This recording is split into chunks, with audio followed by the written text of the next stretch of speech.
Told you we always been ready. I don't need people that's petty, that weigh on me heavy while I'm being steady. I need a record with Felly. We get it bouncing like Betty's, I feel like I'm Nelly. Don't bring the beef like a deli, it's leave on a levy. No sleeping on me like I'm Freddy. Chris Breeze, how I do, hit him with the moves. Left hand step back, ballin' like I'm Coos. All faith, God's plan, you just gotta choose. God slaps, nothing left to prove. Y'all gotta leave me alone. Lately I've been in my zone. Told them no cap like I fitted, but lately the flows have been straight off the dome. I feel like I'm MVP, like my name Patty Mahomes. If it ain't about money, don't hit up my phone, cause lately I've been in my zone. Hello, welcome to the Cowboys Show, hosted by Ben Carey and Nick Gronerad, combining expert human opinions with cutting-edge simulation models to help you arrive at the best picks each week. Inside Edge Community. 5, 4, 3, 2, 1. What's going on, everyone? Welcome to today's stream. We've got Week 15 NFL action coming at you. I can see Ben's got his Broncos jersey. How you feeling about today's game? Actually, not good, to be real. Yeah, I mean the Broncos are a very up and down team. I think we'll get to them more in a second, but I think it was relevant because you're wearing the jersey.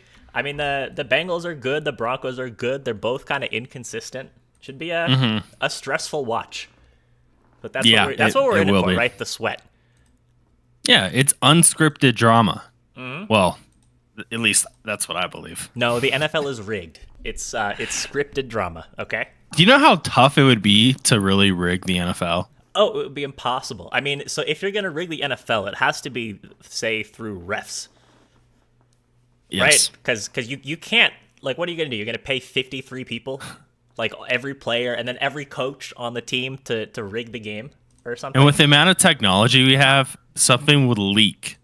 Like, it's not like this is happening under the table. Like, there's too many smart people out there. It would blow up the NFL if anything came out where that was going on. Like, the NFL would have to file for bankruptcy. Yeah, no, it would be a nightmare for multiple reasons. Yeah. There's just no shot. So I'm gonna run through the chat, say hello to everyone. What's up, Lord? Says, is Texans still your most confident play, Ben? I have to think about that, but it's as of now, in the moment, right now, not recording, watching this 3 hours later. As of now, yes. Without the benefit of hindsight, knowing which ones win and lose. Well, no. I just mean like in this moment. Yeah. But yeah, I mean, I like the Texans as well. It's a little hard to trust David Culley and Davis Mills and the gang, but I mean, the Jags are bad too. So we will. I have a semi-hot take on the Jags situation that I'm not hearing. Oh boy! And Nick, when I come in with these, they're not even like hot takes. It's just more, hey, here's kind of an angle opinion I have that no one's talking about. The picks have performed pretty well, so that's my I'm my curious teaser. To hear what this is, Ben. Yeah. I thought we didn't like teasers. We don't, but when it has to do with teasing the info, we love them. Only this kind of teaser. We like these teasers. Yeah. What's up, Perfect Beast? Just thinking if we would stream top of the morning. Thanks for coming back and checking the stream out for the second day in a row. Glad to have you here. And yeah, the intro's pretty fire. I love when everyone hears the intro for the first time. They're like, I didn't. Wow, that's actually good. It's a lot of heat to start my day. Jacob says Ben got so much drip he leaves puddles when he walks. Bro, lakes. You thought Michigan had a lot of lakes? You should see Colorado.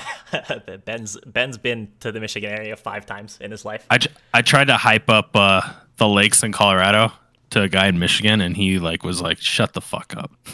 It's like if someone's like, "We have mountains out in Wisconsin," right? Like, I'd be like, "Stop it." You know, it's like saying we have mountains in Florida. I think the highest elevation point in the state of Florida is like 120 feet up in the air. It's just like a little hill in a park. I also found out that the highest elevation in Kansas is 4,900 feet. It's called Sunflower Mound, Kansas. Nice. That has nothing to do with anything. But no, I haven't been there. I just saw it on Twitter. Yeah, we're just going on tangents to start out. We got a little time to kill. Only 10 games today. I have the sun. If my lighting is weird, it's because of the sun.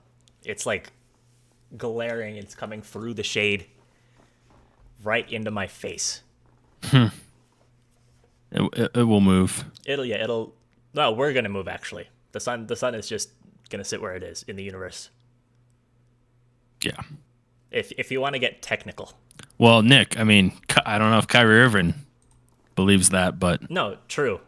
It's be the careful. universe is centered around the Earth. Yep. What's up, T-Vald? Jacob says, are you guys better at teasing the books or teasing the women?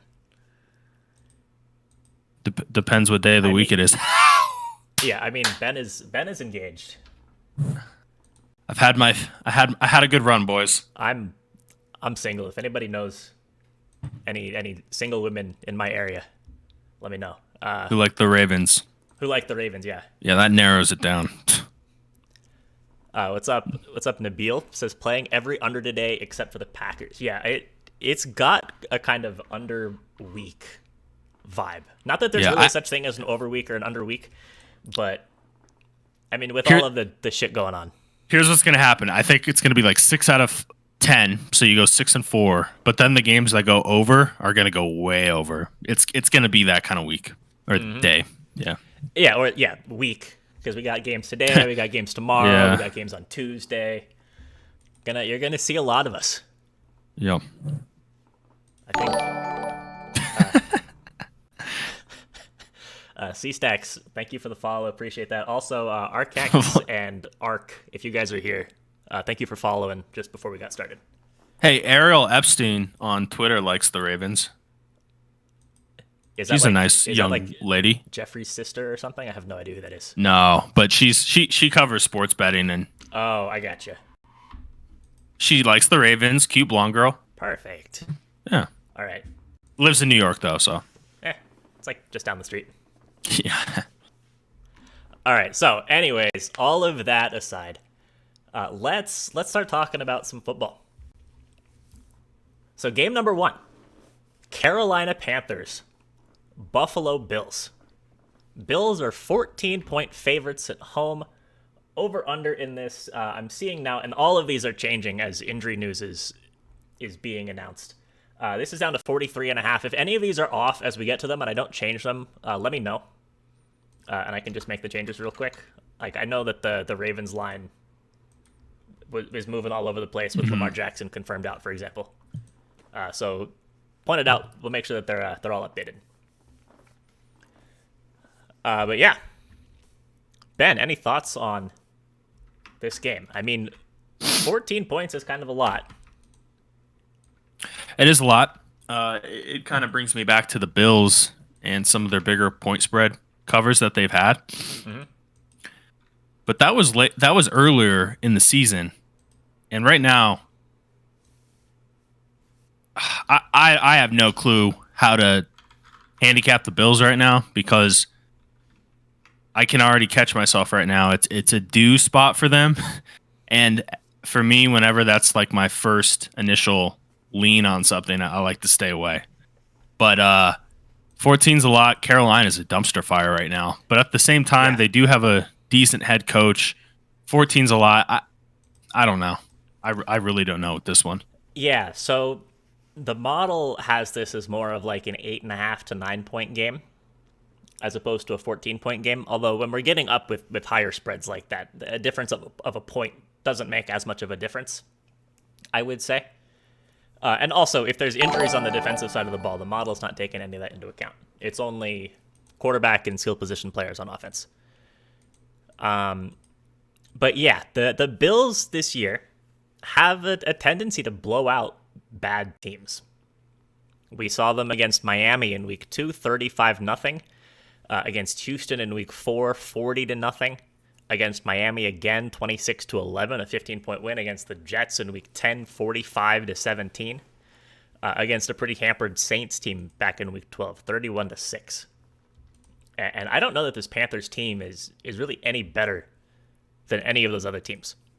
I think the Jaguars are really the only bad loss that the Bills have, I would say. I mean, the other teams that they've lost to, Pittsburgh, Tennessee, a healthy Tennessee, Indianapolis, New England, Tampa. I mean, are those bad losses? No, not really. Mm-hmm. So I kind of think that it reminds me of what we've seen twice already this year, where people are down on the Bills because they lose to a good team, and then they play a bad team and they just blow them out of the water. Happened in week 1 going into week 2. Happened after the Jacksonville loss where they demolished the Jets the next week. And Cam's starting, right? Yeah, Cam Newton, I believe, is starting today. Let me go confirm that, though. And in my opinion, I don't think PJ Walker or Cam really changes the spread in my mind at this point. No, I don't think so either. I mean, they're both garbage in their own way. Because with Cam, I think there's a little more upside with Cam. But is there? Yeah, I think he has a higher ceiling, but his floor is also way lower. I don't think he has a high ceiling. I do, because I think just with his capability on his running attack, I think that's where I'm getting at with this. It could catch a defense off guard, but that's like maybe one play here or there. When I think of a high upside quarterback, I think of a guy who can drive you down the field 5-6 times in the game. Well, that's not PJ Walker. Well, no, but that's not Cam Newton either. Yeah, but if you're comparing the two, I think PJ Walker actually might be the guy better equipped in a 2-minute drill situation to take them down the field. Don't get me wrong; they're both terrible options. I'd rather if I had to choose, I'd choose neither. Yeah, but that's not a choice that the Panthers get. Again, Walker's the better quarterback. I'm just saying that Cam Newton, I think, has a higher ceiling. I think Cam Newton's good for 40, 50 rushing yards and a touchdown. He's also good to have a 50% completion percentage. Wow, I'm sounding like yards. A Cam Newton apologist right now. You are. I'm really forcing you into this narrative. Yeah. So all that said, do we have any leans on this game? No. Yeah, I think no also. I don't even want to touch the total here. So I am kind of with what Nabil said earlier, that it is going to be a lot of unders this week. But what we've seen with the Bills is that in games like this, they have a tendency to put up 40 points kind of on their own, or they at least have that potential. And while I don't think that the Panthers are going to do well, I also don't think that they're going to get shut out or anything like that. So actually, I think this might be a potentially sneaky over game in the sea of unders. But potentially, I don't really want to. Yeah, me either. Also, Cake Kaic. I don't know how to say that name, but thank you for the follow. Appreciate that. And C Stacks, thank you for the follow. All right, ready for game number 2, Ben? Yes, sort of. When I say ready, it's like air quotes ready. Yeah, I'm ready. You excited for this high octane game? Yeah, Tua. Uh-huh. Oh, man. ML Degenerate, thank you for the follow. Appreciate that. We got some good news, though, with Jets fans. Michael Carter, he's in. Yeah, I mean, like, the one exciting player on this team is playing. And for the Jets, I think that's really nice. So, lines in this game right now, I'm showing Dolphins are up to minus 10.5. And the Dolphins being favored by 10.5 over anybody kind of feels wrong. Over-under in this game is set at 42. Model has this as about an 8-point win, or 8.5 for the Dolphins, and a total of 41.6, I believe. So technically it likes the Jets and likes the under, but pretty tight. So Ben, anything here? No, not really. I was just going to say, having Michael Carter back, big for the Jets, but I mean, Miami, they're sound defensively. They're not the defensive team I think a lot of us expected them to be. No, and also worth noting, what's his name? Javon Holland. I mean, who would probably be winning Rookie of the Year if Micah Parsons didn't exist, is out today. Mm-hmm. And he's been a really, really important player in the Dolphins secondary. I mean, I think he had interceptions in 4 straight games at one point. Yeah. they signed. He's not playing today, but they signed Damon Arnett to their practice squad earlier this week. I don't know if you saw that. I did. So, anyways, Wilson, Tua, second-year quarterback, first year.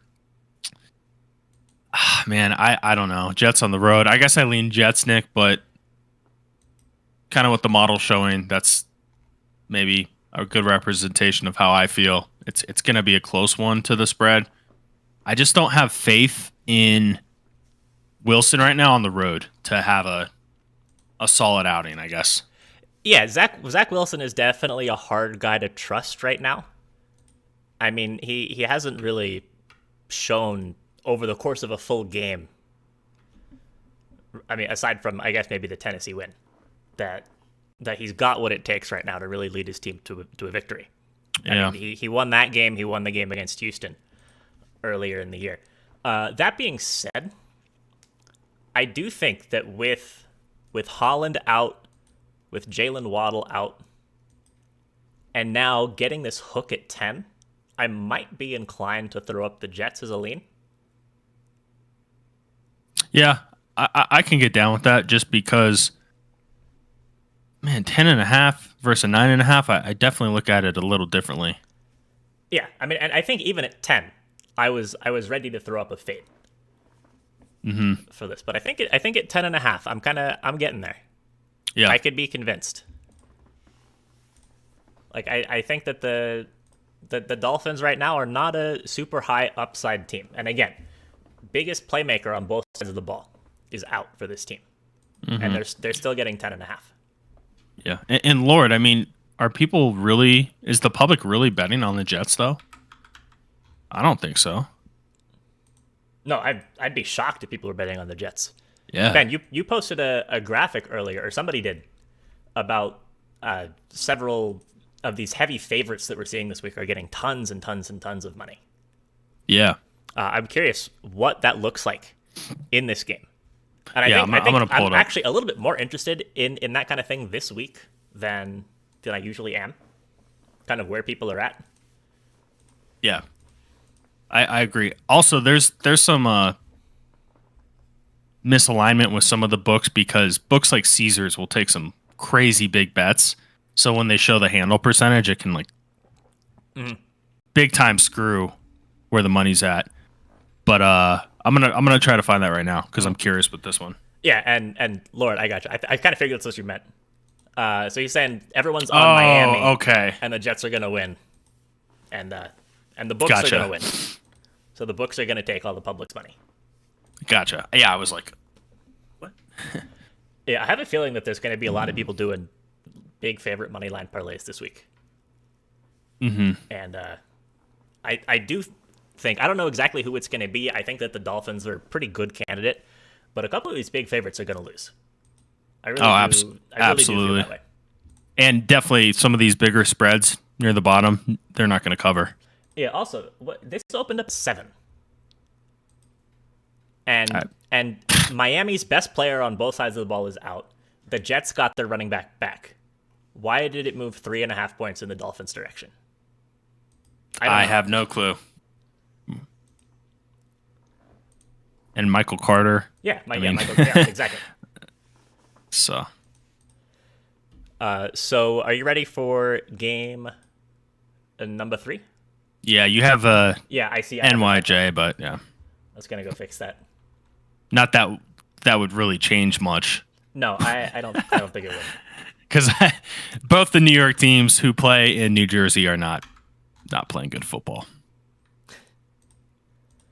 Yeah, so game number 3, speaking of the other team that plays in New Jersey, we've got the Dallas Cowboys and the New York Giants. This one is in New Jersey at the Meadowlands.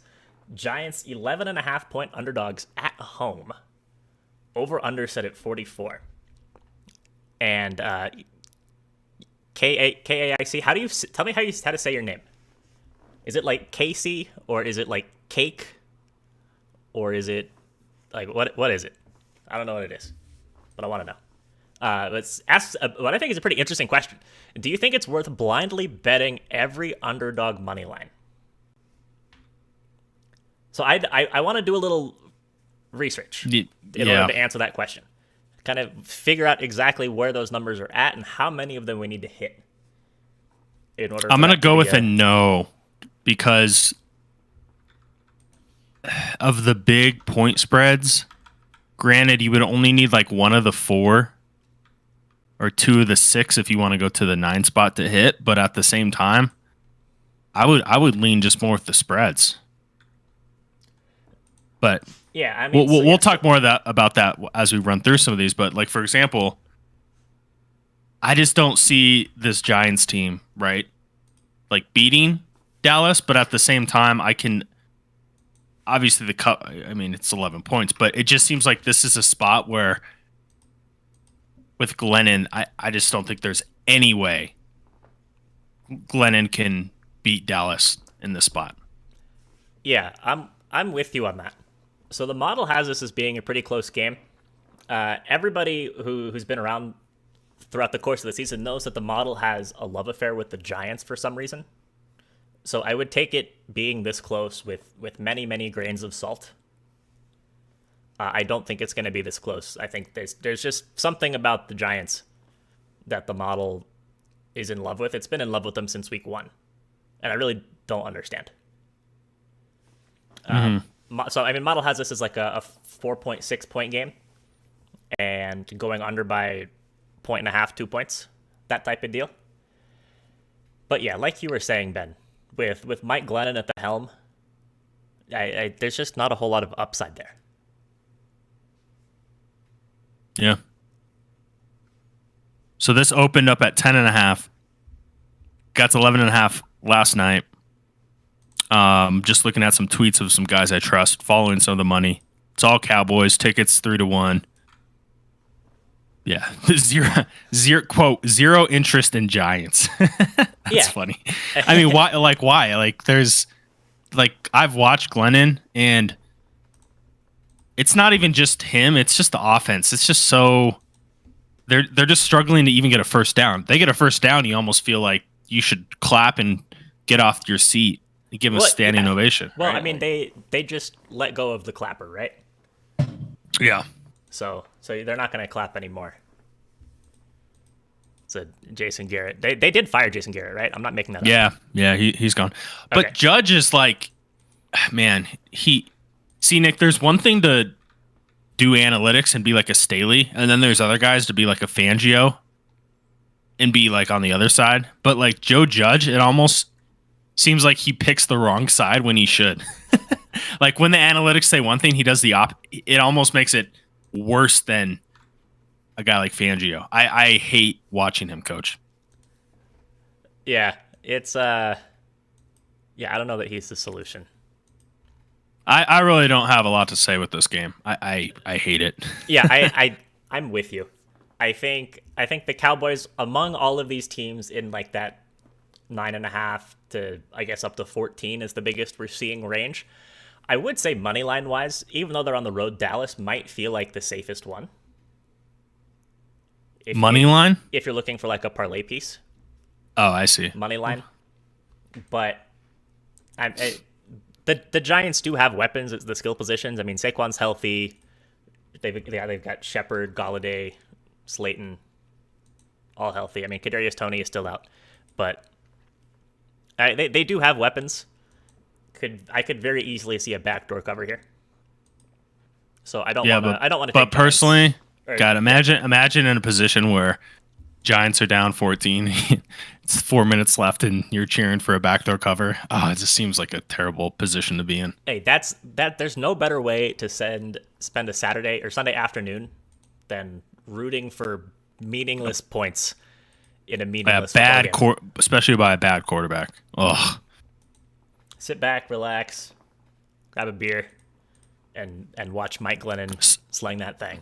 But you know what's even worse than that is sometimes being on the other side with a good defense, but they just are in a prevent.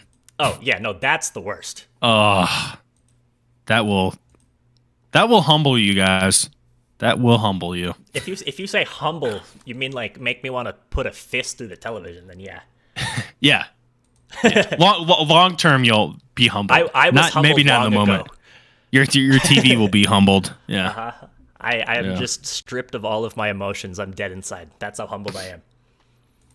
I think the Giants just need to just start over. Yeah, they honestly, just dissolve the franchise. Start over. Yep. Okay. I think all of that was a long way of saying that we're going to fade this game. Mm-hmm. So a couple comments people have made. Boogie said Green Bay by 9 is going to happen. I think I agree. We'll touch on that in a second, but I really like the Packers this week as a Ravens fan. And yeah, Dallas will take this. Don't know about the 11.5 though. Feel the same way. Perfect Beast says, what about teasing all the big point spreads? We don't really like teasers. I don't think that I'd rather just bet straights if there's things that you like as opposed to teasing. Yeah, Lord Model knows Giants will be the best team in the league in the next 2 years after they dissolve the franchise and restart. After they draft a new quarterback. Mm-hmm. I'm sorry, Nick. I think I'm jumping off the Daniel Jones train. Oh yeah, no, I think it's time to jump off the Daniel Jones train. Yeah, I was on it at the beginning of the year. He looked great the first couple of weeks of the season, and then after that concussion, I think his confidence is kind of gone. Yeah. And so yeah, I'm off the train. Yeah, and Giants hate the coach, the GM, the owners, themselves, probably. But hey, you got 2 Super Bowls in the last 15 years or whatever. Can't be that bad. Mm-hmm. All right. So, next up, we have the Tennessee Titans going on the road to the Pittsburgh Steelers. This game is currently listed as a pick'em, and the over-under is at 43.5. Fairly big playoff implications in this game. I feel like it's kind of going under the radar. I think that there's a lot of conversation right now about a lot of the bigger spreads and where the money is on those things. And this is kind of just an ugly game from a viewing perspective, but this is a really important game. The Titans, as it stands right now, are sitting as the number 2 seed in the AFC. They're 9-4. They're very banged up. But I mean, they're out there. They're probably going to make the playoffs, and they still have an outside shot at the number 1 seed, which comes with the first round bye. The Steelers are all the way down as the 11 seed in the AFC, but they're only a half a game outside of the playoffs. That's how tight it is. Mm-hmm. I mean, you've got in the wild card spots, Colts 8-6, Chargers 8-6. Bills 7-6, Browns 7-6, Bengals 7-6, Broncos 7-6, Steelers 6-1. It's a clusterfuck, but it's going to make for some great football down the years, or down the last couple weeks of the season. So the model has this as basically a coin flip. It's got the Steelers winning it by less than a point, and the model likes the under quite a bit here. Showing a total of under 37. I think this might be the lowest total we've seen all year from the model. Hey, good defenses. Both teams run the ball a lot. Mm-hmm. Makes sense to me. Yeah, I think it kind of makes sense as well. So, Nick, I wanted to point out this is an interesting game because we did see a little bit of reverse line movement here. Line opened up at 2.5 for Tennessee, and they've been getting a lot of the public money, public action, but the line has moved the other way. So it's kind of interesting. A lot of sharps are on the Steelers. I would lean Steelers, but someone said it in the chat. I don't know if I can trust the Steelers. It feels weird. And Tennessee's a good team. Like, their defense is solid. I just don't have a lot of confidence in the Steelers. I know it's at home. I would lean Steelers, but not a lot of confidence for me. Yeah, both of these teams are hard to trust. Right? I mean, Ben Roethlisberger is the definition of hard to trust. Yeah, he's falling apart. Yeah, he's absolutely falling physically. apart. Like he's literally falling apart. They had to stitch his arm back on. yeah, it's like it scares me knowing a quarterback is not 100% going into a game, because then you're almost like, well, if he stays healthy, we'll be okay, right? But well, yeah, I mean, but he's past that point. yeah, I watch him out there like he's hobbling. it's not good. So I don't want to put my bread on a team like that. No, but I do actually think that I like the under here. I think if I had to choose a side, I would, like, gun to my head, I'm taking the Steelers. Mm-hmm. But I think that the under is a pretty interesting look. The total is low. I would say under for sure for a lean. Yeah, so let's go ahead and do that. Bam.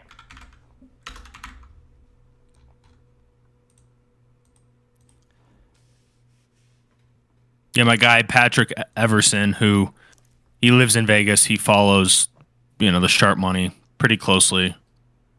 And I met the guy, so it's not just some random dude.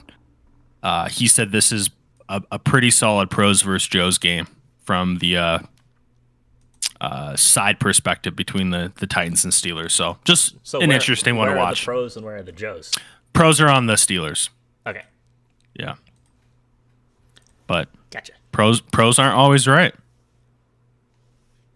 No, I mean, even the best pros are on spreads and totals. You're going to be right, 55, 56% of the time over a couple seasons worth of sample? Plenty of room for the Joes. Oh, man, I have some thoughts on this game. Yeah, this next one's going to be interesting. Going to get caught up on the chat real quick, though. I saw him. First time chat. Little smiley face. Welcome to the stream. Thanks for checking it out. What's up, Chaz? What's up, Big Germ? Yeah. Steele, yeah. Harris has been great at times. Oh, Carolina lost their kicker in warm-ups. We'll be playing a lot of fourth downs. Nice. Nice. Man. The way you said that, I was imagining, like, he's, like, stuck in the tunnels under the stadium and he can't find his way out. Like, he's lost. I took it as, like, he's probably passed away. Like, oh. R.I.P. They'd probably cancel a game if that happened. A kicker? I mean, if he died. I mean, we're playing football all week, so I mean, we'll move the game till Tuesday. Yeah, just drag him off the field. I shouldn't lie. It's not funny. If anything like that actually happened, the game would 100% be canceled. I think. Well, maybe. They probably wouldn't know that they died.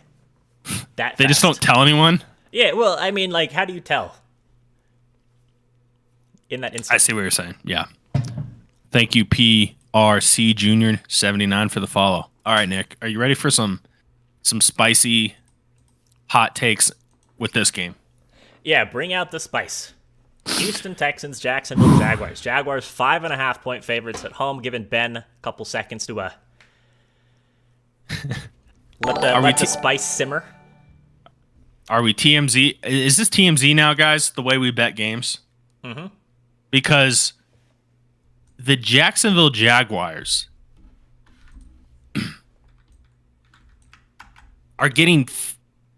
they're favored by 5.5 points against anyone? What the fuck?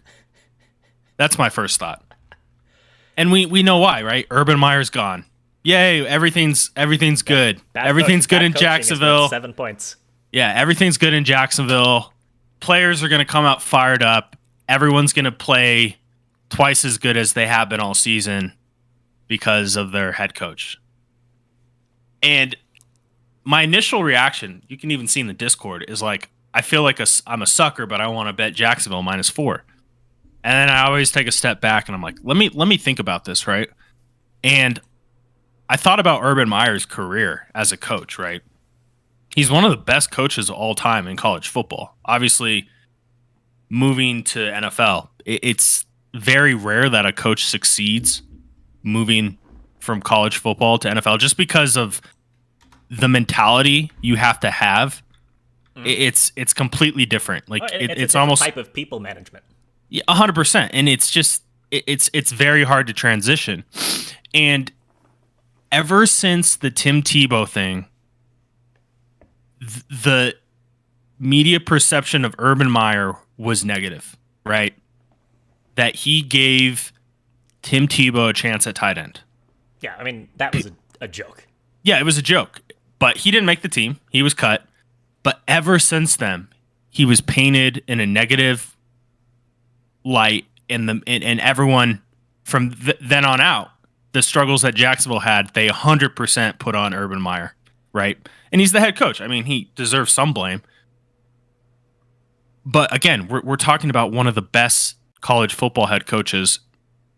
So I get he's gone now. I just don't see how you can take all that and just think that the Jacksonville Jaguars, who have looked terrible on offense, and Urban Meyer's not calling the plays on offense, by the way. He wasn't the play caller. Now you expect them to basically win by a touchdown to cover this? No. I'm going to take the value all day long with the Texans at 5.5. I like it. I mean, if my microphone wasn't like screwed into its stand, I would have dropped it. Mine's floating, so. Yeah, you can just do like a. I guess you can't see me, but just. Yeah. Just physically move it down a little bit. Mic drop. Yeah, I'm not gonna try and add anything onto that. I think that was a nice take there. But Nick, this could be one of those Polish middle type spots. I will say that I could see Texans money line, and then I could also see Jags winning by 13.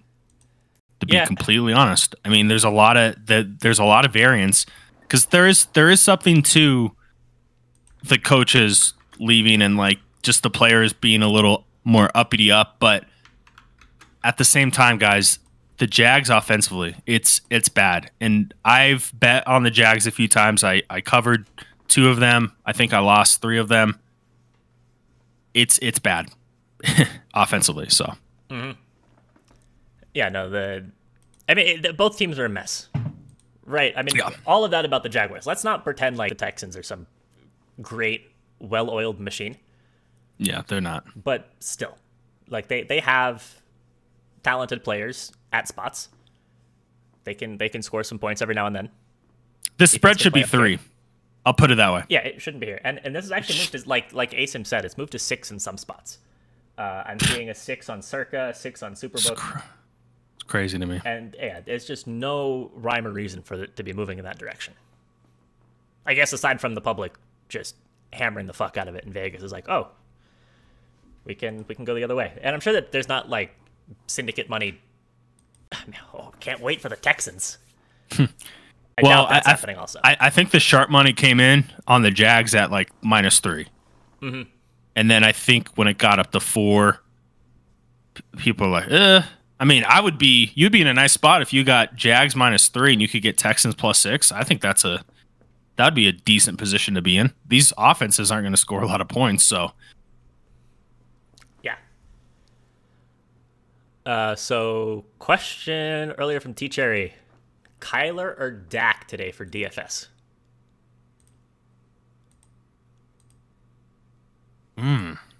So you're on FanDuel or DraftKings or like some other site? I don't like either of those.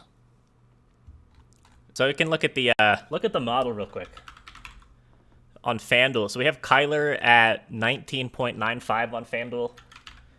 Dak at 19.21. So basically a coin flip. So whichever one is cheaper is at least what the model would say. Kind of splitting hairs. I mean, Dak's probably got a better matchup. Well, maybe. Both of them have a lot of risk of just like getting up so big or early that the running games take over. So I'm kind of with Ben. Take a neither. Yeah, fine. because they're gonna hand. Yeah, they're just gonna hand the ball off. Mm-hmm. Bring on Tom Wells. Oh, he's that's the guy who's contributed for us. But hey, he's a big Patriots guy, so he's got to take a day off here to recover from that one. Yeah, shout also, out Colts, by the way. Yeah. Did anybody actually play that SGP that we were talking about on the stream? I thought that was 200 IQ play. You know what's so funny about that is my buddy Nate came over and watched the game with me, and he had a parlay with the Patriots winning and Jonathan Taylor over. And I was like, someone didn't watch the stream. Mm-hmm. So yeah. that was funny. So for anybody who didn't see the stream last night, we were kind of just talking about the props for the game, and we kind of realized that there was crazy correlation between like which team wins and then the opposite team's quarterback passing over.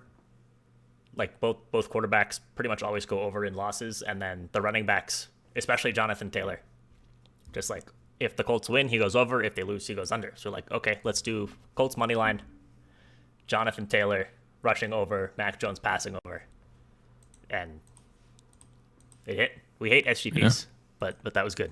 Yeah. Also, Nick, I have to say one last thing. Yeah. Be careful with your James Robinson props. I'm seeing a lot of popularity. Oh, like Unleash James Robinson, right? Yeah, maybe. 82.5, I think, is the number for his rushing yards. Like, whoa. Yeah, that's a whoa. I'm just gonna say like maybe temper the expectations just a little bit, or you could go for 100 and you call me an idiot. That's how it goes. But yeah. I just think that there's that I can't believe I'm like looking forward to this Texans Jags game. Like, are we living in a simulation? Yeah. So we have Robinson at 65 rushing yards today. Yeah. And yeah, one hit quit. You're completely right about the DFS talk. Very game dependent. Jonathan Taylor is a goat. I'll be sending Tom a nice steak dinner tomorrow. Yeah, nice. You can send him the steaks in the mail. I forget the company who does that, but it's like Omaha Steaks. Yeah, nice little prime or, rib. I mean, you could just put them in a styrofoam container, or you just send him a cow. Let him do the slaughter. Mm-hmm. Enjoy your steak. Enjoy your cow, but I live in an apartment. What am I gonna do with this cow? That would actually be hilarious. Just and they're not cheap. I mean, trust me, I have some family who does the livestock stuff. It's not cheap, but no, I mean it's your problem now.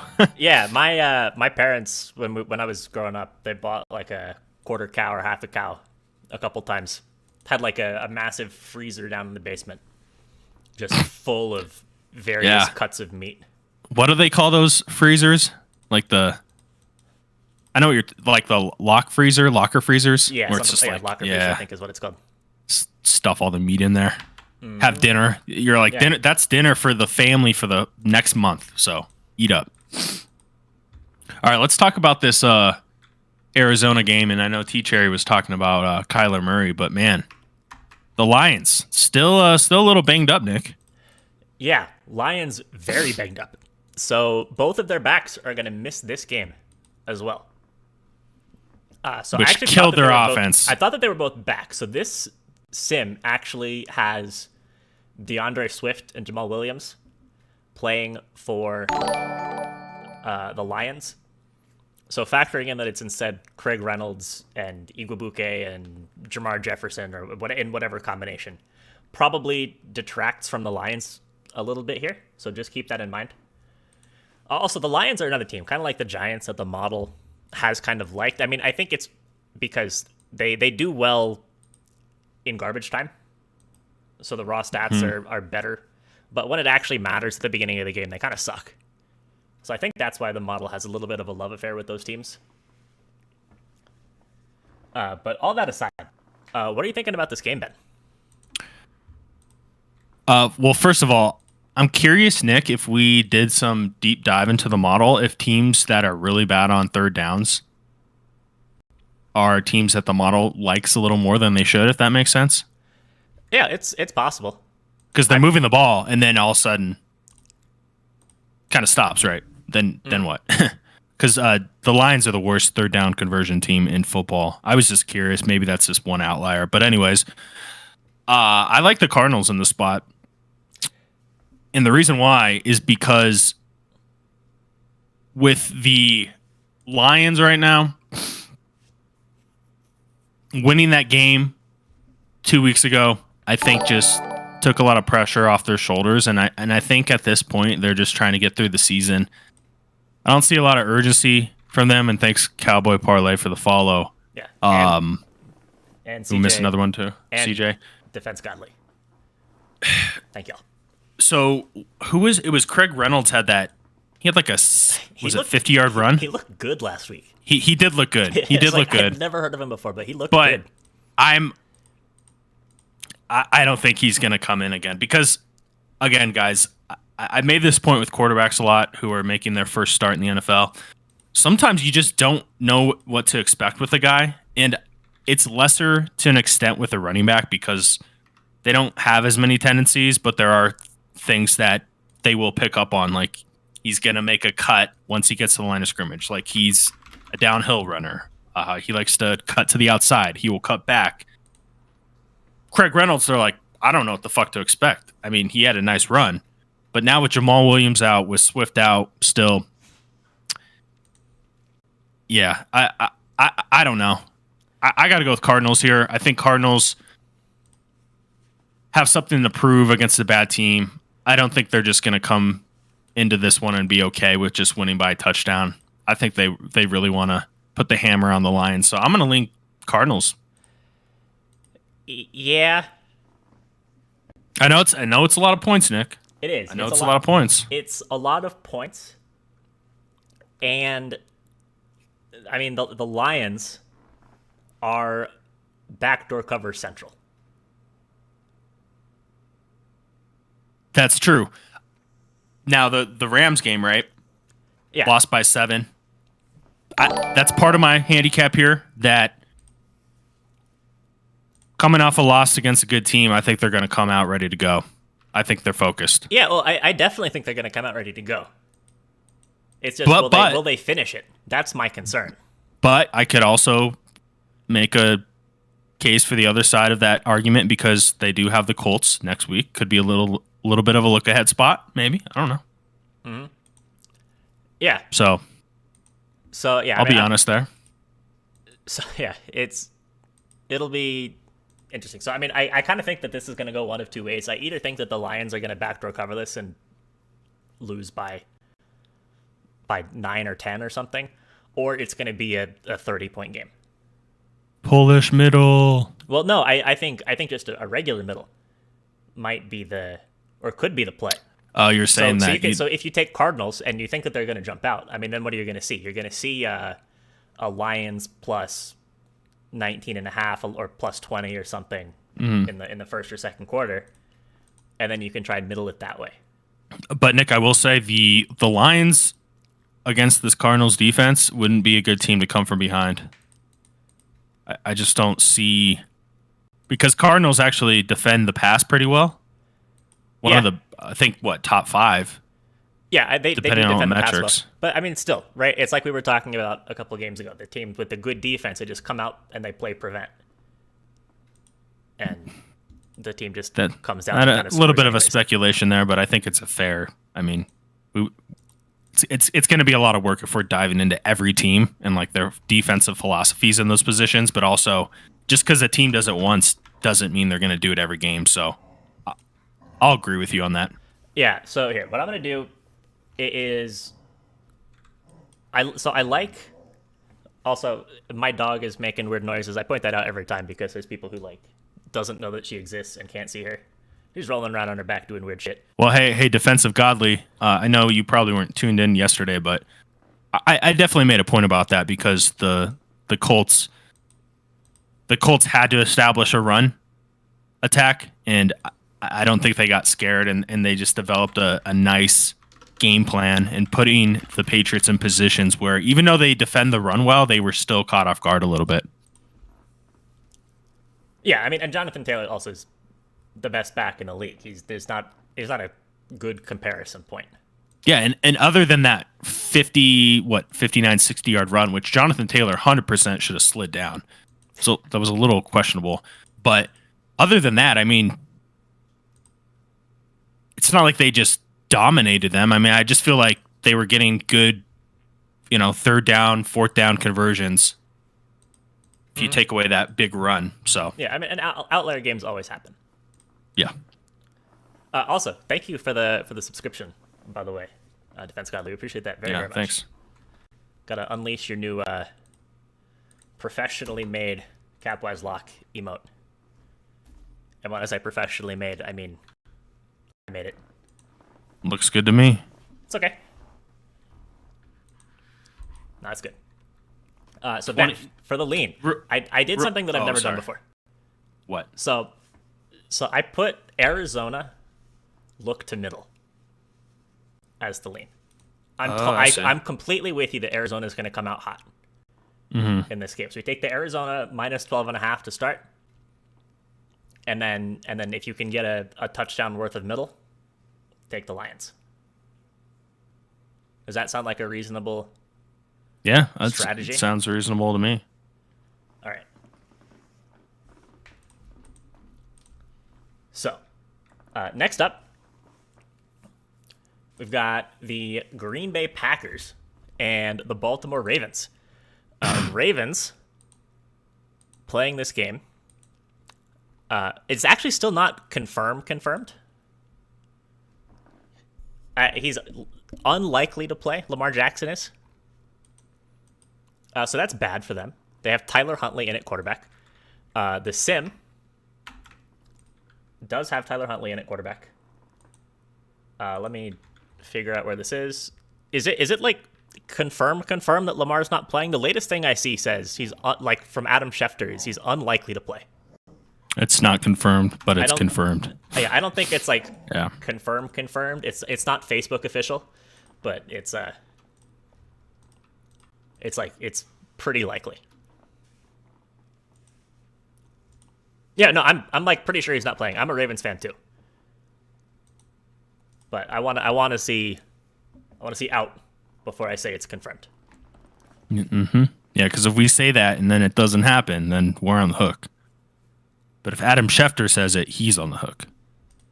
Yeah, okay. If local radio is saying he's out, then I'll believe Tyler Huntley. Is that better for this op? No, I'm just kidding. Yeah, it is. that's the TMZ of the Twitch. We don't need that. But Nick, what the hell's going on here? Like, what do the Ravens have any chance? No. To cover this? No. No. Well, I mean, at 9 maybe. But I mean, earlier this was opened at 2. Yeah, and then it was at 5. It was basically at 5 when it was like I feel like it was 50-50 that Lamar would play, and then now it's at 9. So yeah, but I love the Packers here, even at 9, honestly.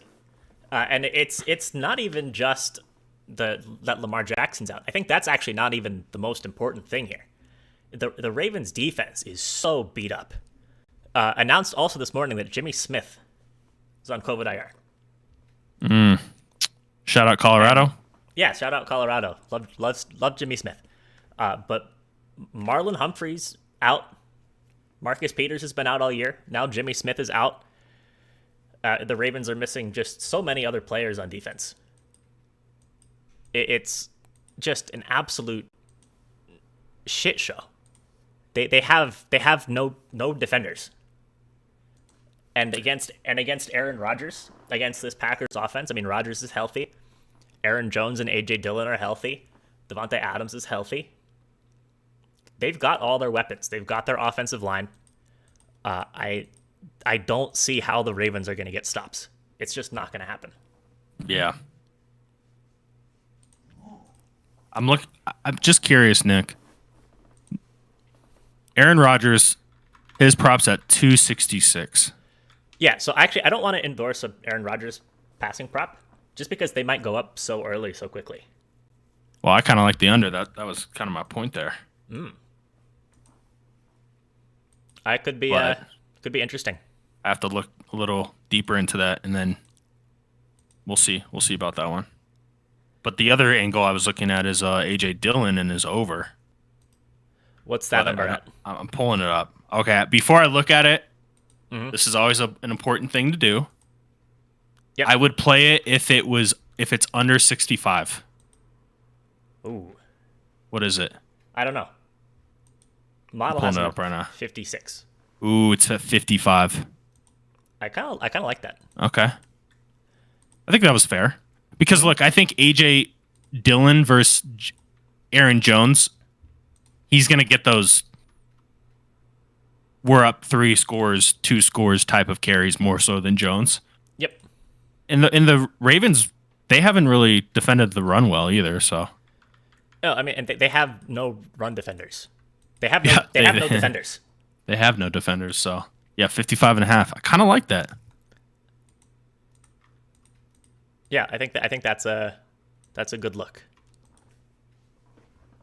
Also, It's gonna be a tough day for you, Nick. No, I'm already resigned to the fact. You know what's gonna happen now? They're gonna keep it close and try to get your hopes up a little bit. No, and Calais Campbell's doubtful. Oh man, that's big. Yeah, if you go to their depth chart, it's just red. Everybody has an injury designation. Huh. Sammy Watkins is out also on the offense. Ooh, Bateman. Yeah, Bateman season. I don't know if I can trust. I will say he had a pretty good game when Sammy Watkins was out, but I mean Huntley. He's your average backup quarterback. Yeah, I mean he's a good fit for the system. Yeah, honestly, I told Nick this. I told the Discord. The Ravens, it really reminds me of the Broncos last season. They were just decimated by injury. Von Miller out. They lost Cortland Sutton. We lost 4. We're starting secondary members for one game. Then there's the Hinton thing. Broncos fans are still salty about having to play with Hinton, but it is what it is. Yeah, I don't. It's not like a dick measuring contest, but I think that what the Ravens are going through right now is one of the worst injury seasons the NFL's ever seen. Yeah, I think it is worse than they're out. Their starting quarterback, their top 3 running backs, their number 2 receiver. If Villanueva doesn't play today, they're down 4 of 5 starting offensive linemen from the beginning of the season. Calais Campbell's out, L.J. Fort's out, Derek Wolfe is out. Their top 3 corners are out. Starting strong safety is out. Maybe even top 4 corners out because Chris Westry's out. It's just like there's more players hurt than healthy. Oh, actually, both starting safeties down also. Not just one, because Chuck Clark and Deshaun Elliott are both out. I think Clark is on. Is he on the COVID IR? Yeah. Something. They don't even have. I'm not even showing a number for Huntley. Well, maybe that's because of the Lamar stuff. Yeah, it's because it's not confirmed yet, I don't think. Yeah. So. But yeah. Will Ravens hold the division? No, I don't think so. I've been on the record about that for a couple of weeks at this point, I think. When Humphrey went down, that's when I was like, okay, no, the Ravens are toast. But yeah, long story short, I like Green Bay here. Yeah. And I even think like a Green Bay team total over is a potentially sneaky play because this total at 45 is kind of low. So what would the implied team total be? 14. So 45.5 is 22.5. 9.5 is 4.5. Add the 4.5 and the 22.5, and you get 27. So they're probably offering 27.5, 28. Probably 27.5. And then 16.5 for the Ravens. Actually, it's probably a little higher. It's probably 22.5 minus 4.5. 18. What? That seems so high. Yeah, it's like How are the Ravens going to score 22 points? It's 27-18. It's a lot of points. Score. I think the Ravens could score. Yeah, I kind of like Green Bay, and I kind of like over here. Although probably Packers team total more than just the full game over. Uh-oh, Nick. I'm starting to like that Bateman prop a little bit. 36. 36, yeah. I mean, Bateman runs those short little routes. Yeah, and without Watkins, I mean, he should definitely see some volume. And I do think that Huntley throws the ball to Bateman. Yeah. Interesting. Let's talk about this Falcons game. Yeah, Falcons and Niners. What we're looking at right now is San Francisco minus 8.5. I'm showing now, moved down from 9, and an over/under of 47.5, which is not moved.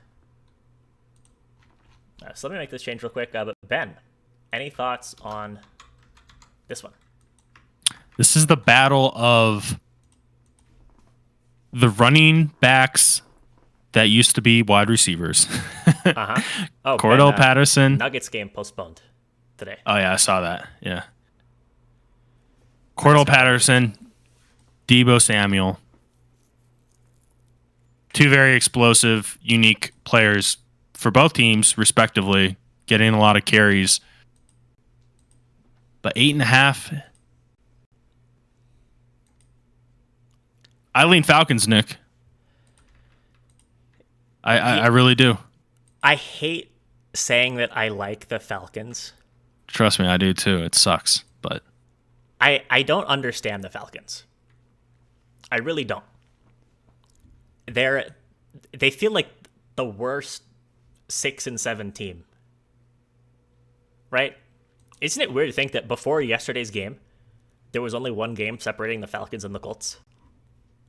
Even though it seems like the talent gap between the teams is so vast. yeah. I mean, the Falcons, if they win this game, Nick, they're in the playoff conversation. Yeah. Like, I mean, that's yeah. where we're at. They're all, yeah. They might actually already be in the playoff conversation. I think they're tied for a wild card spot. Let's see here. Yeah, Washington at 6-7 has a wild card spot right now. Yeah, so they're 10th right now, but it's a three-way logjam between Washington, Vikings, Eagles, Falcons. So a win here. I mean, that whether you think I'm crazy or not, like that's the reality of it. And I know the Falcons inside the locker room with a healthy team, I think they can beat the 49ers. I really do. Yeah. So what kind of scares me is when the Falcons have played good teams, they have not been close. So their wins this year, the Falcons, against the Giants, against the Jets, against the Dolphins, against the Saints, against the Jaguars, and against the Panthers. I think the Saints are the only team in there that you could possibly consider to be a good team. I mean, maybe the Dolphins. Mm-hmm. But Nick, I mean, they are 5-1 on the road. Yeah, because they've played the Panthers, the Jaguars, the Saints, the Dolphins, the Giants, and the Bucks on the road. I mean, no, that's fair. So I don't think that that's a useful stat from that perspective. I mean, it's a useful stat, but when they've played good teams, I mean, what happened? They lost by 13 to Tampa.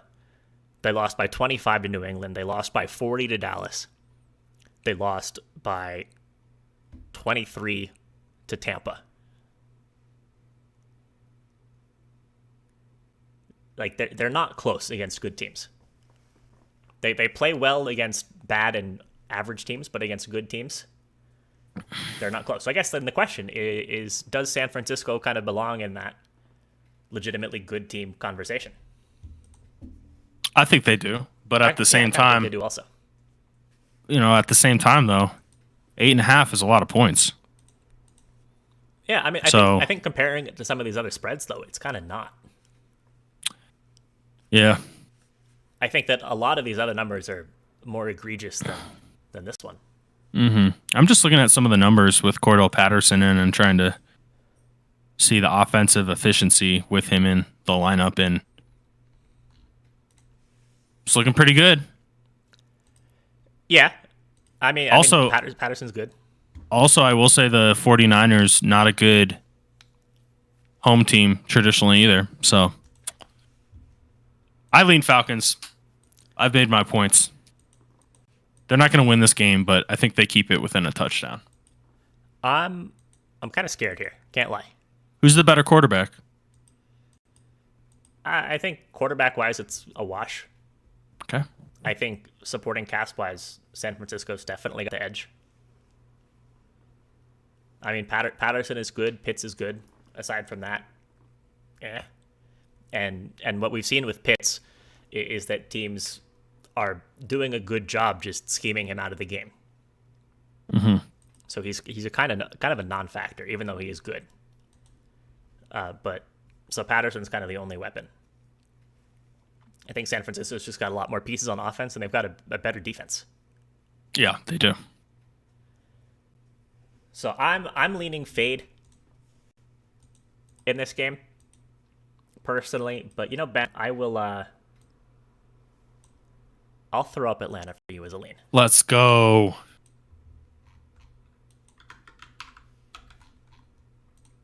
Big game for those Falcons. Yeah, it's a big game for both of these teams. So actually, the Falcons jump over the Niners in the standings with the win. If they, yeah, that's true. 49ers lose this game, they're probably out of it. No, they're not out of it. Actually, it depends what happens with they're the only 7-win wildcard team right now. Yeah. God, the NFC is kind of weak right now. Yeah, AFC on top. All right, 2 games left. Oh, and Boy Goal, thank you for the follow. Came in a few minutes ago. Appreciate that. Cincinnati and Denver. Are you going to the game, Ben? I'm not. No. I figure with your jersey on, you might be ready to head out, go tailgate. No, I'm just excited. But I'm worried about this one. Yeah, it's understandable to be worried. As we were talking about before the stream, 2 pretty solid teams, but 2 inconsistent teams. I think both of these teams on their best day are potentially top 10 teams in the league. And on their worst day might be bottom 10 teams in the league. Yeah, and I think there's a lot of overreaction to the Lions game last week, and that was probably one of my most confident plays of the year. Like, I felt really good about Denver winning just because of all the injuries that the Lions had, and it was just a spot where Denver was in a must-win position. But again, both these teams kind of in the same position again, right? Like, the loser of this, I think, Nick, drops down to like a 15% shot of making the playoffs, and the winner jumps up to 50. Yeah, so it's a huge game. Huge game. Huge. I'm just I'm a little worried that Denver. I don't know.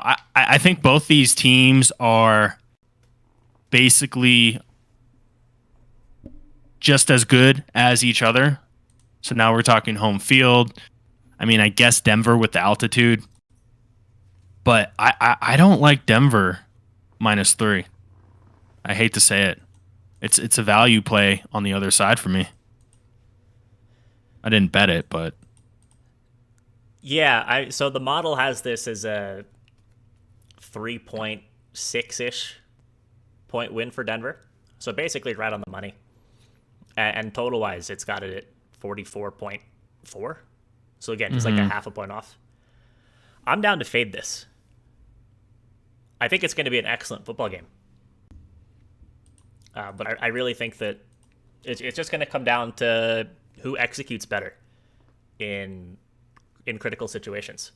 And who has to settle for field goals versus who has to, or who can score touchdowns in the red zone, that kind of thing. Yeah, Nick, and another thing is the Broncos, their recipe for success for winning games is Melvin Gordon, Javonte Williams, controlling the ball, time of possession, but also Cincinnati does a really good job of doing that also with Mixon. So I'm a little worried that Denver, if they get 3 and outs with a decent Bengals run defense, that if they get down and Cincinnati's up 7, that's not good for the Broncos. They're not a team built to come from behind. If they get up, like I would even feel more comfortable about taking the Broncos at like plus 5.5, plus 6 if they go up 7 or 10 points versus looking at this -3 and saying, let's see what happens. And if Bengals get up, that's not looking like a good bet. So yeah, it's going to be a good game to watch. Maybe not a good game to put money on. So throw up a fade here. Also, I see in the Discord, Mike, I don't know if Mike is in the stream, said get back to the Carolina game because they don't have a kicker. So we can wrap back around at the end. We do have some time. Did it change the line? I'm showing, like 14.5, even up to 15 in some spots.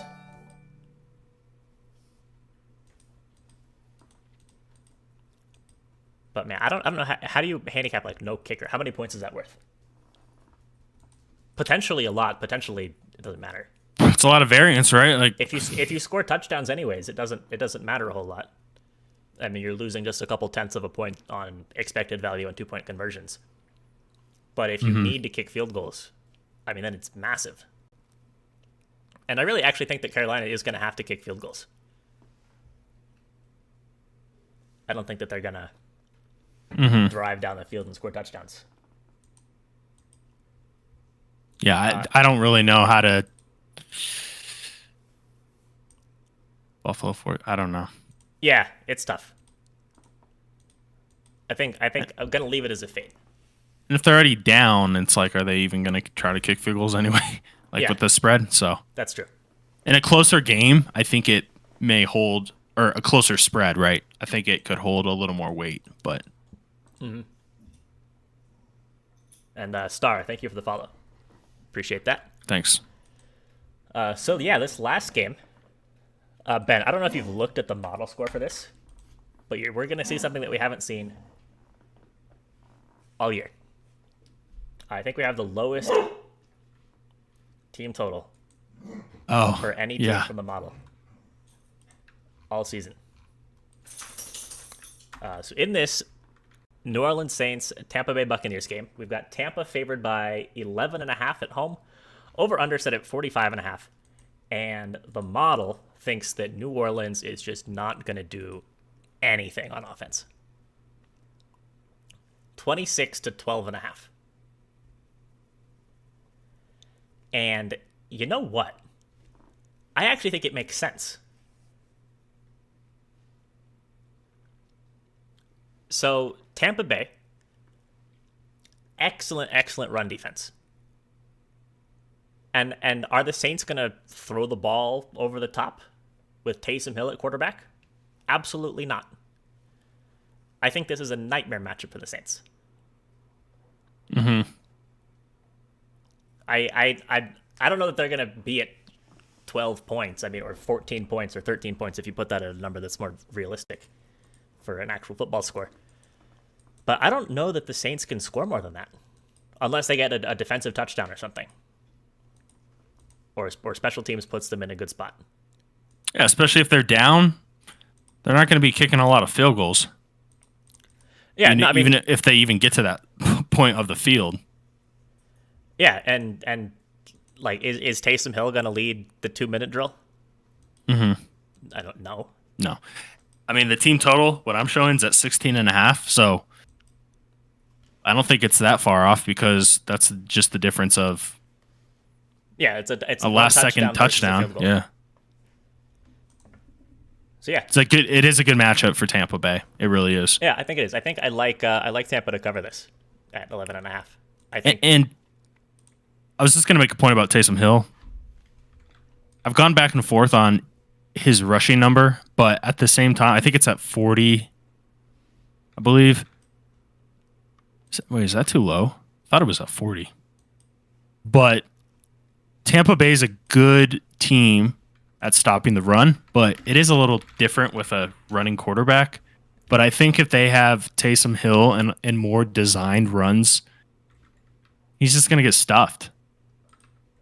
Yeah. I mean, Taysom Hill does well against defenses when he can just put his head down, but you can't do that against Tampa Bay with their D tackles. No, you can't. So also with Tampa, they allow 22.6 rushing yards per game to quarterbacks. Josh Allen went for over 100 last week. Mm-hmm. Aside from that, I mean, Jameis Winston had 40. Justin Fields had 38. Jalen Hurts had 44. Nobody else has gone over 21. It's at 45.5 now. 45.5? Yeah, I feel like that's kind of right where it should be. I would maybe put it at more like 41, 42. Yeah. But yeah, it's hard to use some of those numbers because they're going to develop a lot of design runs for Taysom Hill. Most of those numbers, they're just scrambles, yeah. Mm-hmm. Yeah, it's a completely different type of thing. But I like Tampa. Are you down with Tampa here? I like Tampa. It's pretty rare that the model actually likes a team to cover a big spread like this. So I'm all for it. I mean, like a 14-28 game seems pretty reasonable to me if it even gets to that, and that's still under. Yeah, no, I think like 31-14. This also feels like a game where Tampa Bay could score like 30. Yeah. And then it's like 30-14. Mm-hmm. I guess that would still be under. Yeah. Wow. Yeah, it's definitely a potential under spot as well. But I think I like the Bucs more than the under. And I do think the Bucs have like crazy blowout potential here. Mm-hmm. So defense, Godly says, I need a player prop. So we talked about the A.J. Dillon rushing. Also, this light is so annoying. My face has been all whitewashed the whole stream. Also, Nick, Lighting is terrible. I'm going to do this in code and I just have to do it live, but I'm going to give out you know what. Oh, yeah. Because we got 5 minutes in the Discord. So Yep. Yeah, go ahead and do that. So Perfect Beast said, I like Dalton Schultz over 35.5 receiving. Giants love 50 to tight ends. Schultz 11 yards per catch, 6 targets per game. Let me see what the model has Dalton Schultz at. We have Schultz at 29 today. So, I mean, it's right in there. There's a margin for error on player props. That's pretty big.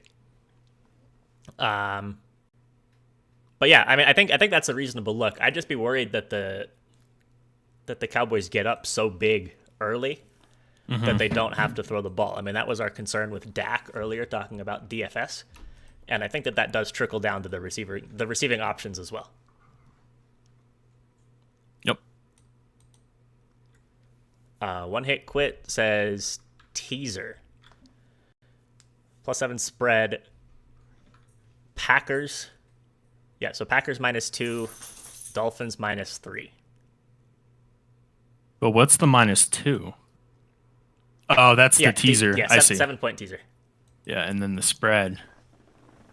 Yeah, I mean, I think The Dolphins game or the Jets game though, like comparing it to the Giants game, I feel like the Giants have a very little shot of winning, but I actually feel like the Jets have a better shot of winning. I know it's a difference of a point here between the two spreads, but don't you get that feel? yeah, I do get that feel. Yeah. But I still like the teaser. I'm just worried that Jets just spoil your day. Yeah, no, I think of the 10-point dogs, the Jets might be the one that has the best chance of winning. Mm-hmm. That's my feeling, at least. But yeah, we got 3 minutes. Oh, Titans just had their huddle on the Steelers logo. Why are teams doing that? We saw what happened to the Raiders. Just stop. The Raiders got, oh my God, that was like a Disney movie. Like did you see what they just did to us out there, boys? Yeah, I mean, now lock in the Steelers, I guess. God, these teams, man. Steelers by 50. It's just like don't try to like Don't- that. don't What's poke the bear. what's the upside for the team doing that? Like, do they think they're going to be more pumped up? No, Bud Dupree led it. Former Steeler. It's like what? Why are we doing that, guys? I don't know. I guarantee you that there's some players in that whatever who came out there who are like, oh shit. Guys, But this see, is- that's the this is thing. stupid. Why are we doing that? That's why it's fucking stupid, because now the players are like, we shouldn't have done that. Now their focus is shifted. Like, I know it sounds silly, guys, but it's just so dumb. Why would you do that? Yeah, well, I mean, at least it didn't bring their benches. It's like if someone came to you and they're like, I heard taking this pill before the game is going to really help us. Mm-hmm. Let's do it. What is that pill? It's Viagra. Yeah. And then halfway through, you're like, oh, yeah, we probably shouldn't have done that. Like, that's maybe that was like a terrible analogy, but it made sense to me. Just don't do anything silly like that. Like, Devontae Parker going to have a huge week. Ben, we got 1 I don't minute. know. What's your favorite play today? Favorite play, it's got to be. I'm gonna have to go with the Texans, and it's +6 now. +6? Yeah. Yeah, I like the Texans +6 a lot. So for me, my favorite play, I'm gonna take the. Let me find the exact number. It's late, so if I'm like a minute late, that's okay. But I like the Packers. But I think even more than the -9, I want a team total over for the Packers. I'm showing like a what is it, 26.5, 27.5, whatever it is. I like Packers team total over. I think the Ravens are close today. So there you have it. Good luck, everyone, on your bets. Appreciate everyone tuning into the stream. A lot of new faces today. Make sure, if you haven't done so already, to drop a follow on the stream. You can get notifications when we're live. Also, if you are new or if you're old and haven't done so already, be sure to join the Discord. We're like 5 people away from 1,000 in there. That'd be pretty cool if we could hit that today. So it's a little different experience from some of the other Discords you've probably been in, but it's a good thing. Yeah, no, I mean everyone in there's smart. For the most part, very positive community. For the smart, for the most part. Well, no, it's smart. I mean, yeah, smart for the most part. I'll say this: positive for the most part. Not ignorant. No, definitely not ignorant. Yeah, that's a good way to put it. Aware of what's going on. Yeah. Oh, and discussion people for the most Conscious. part willing to be convinced that they're wrong. I think that's a sign of being smart. They're aware and conscious.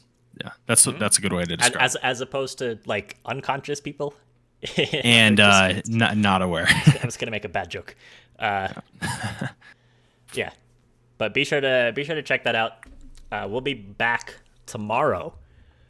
Maybe there's 2 games tomorrow, right? Yes. Yeah, so there's 3:00 local time for us is Vegas and Cleveland, and then Minnesota Chicago is the standard game. But we've got to figure out what time we're streaming tomorrow. Yeah, that's a good question. I mean, probably before the Raiders-Browns game. Mm-hmm. But we will update everybody in the Discord once we figure that out. And then Tuesday. 2 games on Tuesday. They're at the same time, so we can do that accordingly. But we'll probably be live the next couple of days. Mm-hmm. So be sure to check that out. Let's go watch some Best football. of luck, everyone. Yeah, good luck with the bets. What's up, Larry? Larry shows up at the... I'm sure Oh, Larry's he's been watching? He's been lurking. He's been in the closet. He just said thanks. Yeah. You're welcome, Larry. That's everything good, Larry? That's the quietest we've seen out of you. Probably hanging out with the wife and kids. Yeah. Compromise. Yeah, just lurking. Stream on in the background. Nothing wrong with that. Alrighty, guys. Best of luck. I'm out. Yep. See you tomorrow, and in the Discord.